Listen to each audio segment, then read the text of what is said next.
नई दिल्ली में EWS, DG, CWSN category में बच्चों का नाम आए 1 महीने से ज़्यादा हो गया, लेकिन स्कूल वाले अपनी मनमानी के चलते बच्चों को दाखिला नहीं दे रहे हैं। अभिभावक बार बार स्कूलों के चक्कर लगा रहे हैं, लेकिन अभी तक बच्चों का एडमिशन नहीं दिया गया। 9 जुलाई 2021 को शिक्षा विभाग ने इस विषय में एक सर्कुलर भी जारी किया, किंतु उसके बाद भी अभिभावकों को स्कूल में से निराशा ही मिली है। आपको बता दूं कि दुर्गा सप्तशती फाउंडेशन की फाउंडर संध्या सिंह बच्चों को एडमिशन दिलाने के लिए अभिभावकों के साथ निरंतर प्रयासरत है। उन्होंने अभिभावकों के साथ मिलकर डीडीई, डीओई, सीएम केजरीवाल, शिक्षा मंत्री मनीष सिसोदिया, राज्यपाल दिल्ली सब जगह पर शिकायत की, लेकिन कोई हल नहीं निकला, जिसके बाद बच्चों को एडमिशन दिलाना और केजरीवाल सरकार द्वारा गरीब बच्चों को प्राइवेट स्कूलों में एडमिशन के आदेश का स्कूल वालों की मनमानी की शिकायत करने के लिए अभिभावकों के साथ मिलकर उप प्रमुख मनीष सिसोदिया के निवास स्थान पर शांतिपूर्ण धरना दिया, जिसके बाद दिल्ली पुलिस द्वारा उन्हें और उनके कार्यकर्ताओं व अभिभावकों को पुलिस ने गिरफ्तार कर लिया। और जब सवाल यह पैदा हो रहा है कि जब केजरीवाल सरकार प्राइवेट स्कूलों में ईवीएस कैटेगरी के तरह बच्चों को एडमिशन का आदेश दिया है, तो प्राइवेट स्कूल द्वारा बच्चों को एडमिशन क्यों नहीं मिल रहा? क्या स्कूल प्रशासन को दिल्ली के मुख्यमंत्री के आदेश की कोई लेना देना नहीं है? शायद इसलिए वह आदेश की अवहेलना करके वही केजरीवाल जी पंजाब, उत्तराखंड, उत्तर प्रदेश और गुजरात में उच्च शिक्षण की बातें करते हैं, लेकिन खुद के राज्य में उनकी स्कूल प्रशासन उनको ठेंगा दिखा रहे हैं। क्या केजरीवाल सिर्फ दिखावा करते हैं, लोगों को गुमराह करते हैं? दिल्ली से राजीव कुमार तिवारी की ये खास खबर।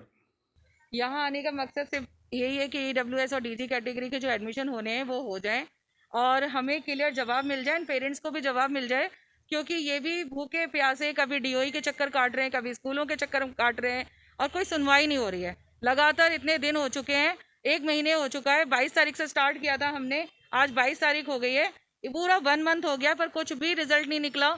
और ये ऐसे ही करते हैं, किसी की बात नहीं सुनते हैं।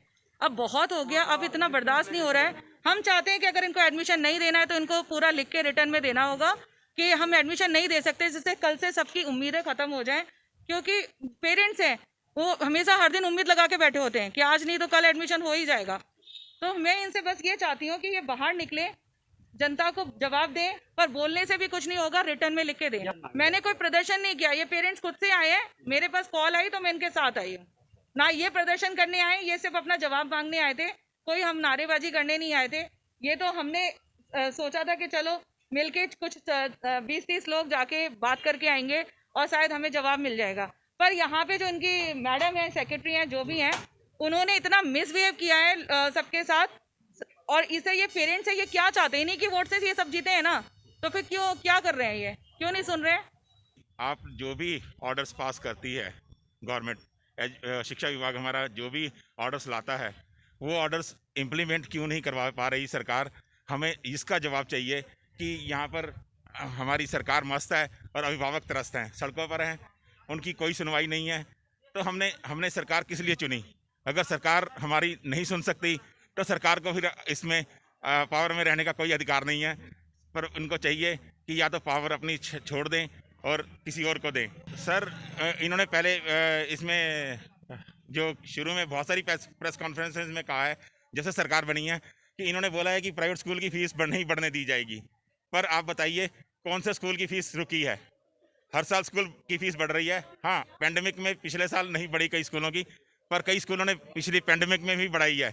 जब पेंडेमिक एक्ट इम्प्लीमेंट हो रखा है इस समय, तो फिर उसको क्यों नहीं माना जा रहा? मनीष सिसोदिया जी के बाहर मकसद आने का ये है कि हम लोग इनसे सवाल पूछना चाहते हैं। हम जितने भी अभिभावक हैं वो मनीष जी से कुछ सवाल पूछना चाहते हैं। ये बैठे हुए हैं ईडब्ल्यूएस के एडमिशन के लिए, इनको आश्वासन दे दिया गया है, लेकिन एडमिशन के नाम पे कुछ नहीं हो रहा है। आज मनीष सिसोदिया जी को प्राइवेट स्कूल लॉबी 5 करोड़ रुपए का लीगल नोटिस भेजती है और उसमें मनीष सिसोदिया जी बिल्कुल चुपचाप बैठे हैं, कोई जवाब नहीं दे रहे हैं। ये बिल्कुल एक किस्म से एक मंत्री को गाली देने वाली बात है। कि एक प्राइवेट एसोसिएशन एक मंत्री को, जिनके हाथ में रोजगार मंत्रालय है, श्रम मंत्रालय है, शिक्षा मंत्रालय है, उन्हें हर एक चीज का पता है कि कितनी नौकरियां गई हैं, कितने लोगों का कितने सैलरी कटी है, कितने लोग इस टाइम पे बेरोजगार हुए हैं, बट स्टिल वो कहीं से कहीं तक स्कूल के नाम पे या पेरेंट्स के नाम पे उनसे मिलने के लिए समय नहीं दे रहे हैं। कितने एसोसिएशन, कितने पेरेंट्स यहाँ रोज आके इनका दरवाजा खटखटाते हैं, लेकिन इनके कानों तक जू नहीं रेंग रही है, बिल्कुल भी नहीं। सर, हम लोगों को लगभग 2 महीने हो चुके हैं इनके चक्कर काटते हुए कि आप कब हमारा एडमिशन कराएंगे, कब आप हम लोगों को ये जो ट्यूशन फीस का कोर्ट में केस चल रहा है इसके ऊपर निदान देंगे। हम लोगों को अपने शिक्षा मंत्री पे, अपने सीएम पे बड़ा भरोसा है, इस भरोसे को ना तोड़ा जाए, ये इनसे बिल्कुल गुजारिश है। लगातार हमारे पास रिक्वेस्ट आ रही है, इन ईडब्ल्यूएस के बच्चों के हमने फॉर्म्स भरवाए थे। यहाँ तो कुछ ही पेरेंट्स आ रहे हैं, वहाँ स्कूलों के सामने कई घंटे पेरेंट्स परेशान है, पूरी व्यवस्था परेशान है, लेकिन जवाबदेही किसकी है? प्रशासन की। स्कूल भगा देता है तो उसकी जवाबदेही किसकी होगी? प्रशासन की। और प्रशासन यहाँ सुनने को तैयार नहीं है, तो फिर लोग जाएंगे कहाँ? ना यहाँ आप सुनने को तैयार। अभी OSDI कहती है भागो यहाँ से, वो कहती है कैमरे बंद करो, भागो यहाँ से। OSD को जब हमने कहा कि आप ये बताइए किस हैसियत से बात कह रहे हैं, आप सरकारी नौकर होते हुए इस तरह से बिहेव कैसे कर सकते हैं? तब वो अंदर गई हैं, वरना सबको भगाने पे लगी हुई थी। तो ये अगर हो गया है कि इनके लोग भी अगर इस तरह से मिसबिहेव करेंगे तो ये पेरेंट्स क्या करेंगे? यहाँ पहले भी देखिए, पेरेंट्स पूरे ठान करके बैठे हुए हैं कि या तो साफ मना कर दो कि हमारे बस का एडमिशन कराना नहीं है, तो हम अपने हिसाब से कुछ और देखें। लेकिन आप प्रेस कॉन्फ्रेंस में दावा भी ठोकोगे कि सबका एडमिशन होगा और उसके बाद ज़मीन पे कुछ नहीं करोगे, तो ये नहीं चलने वाला है। आप या तो हाँ करो या ना करो।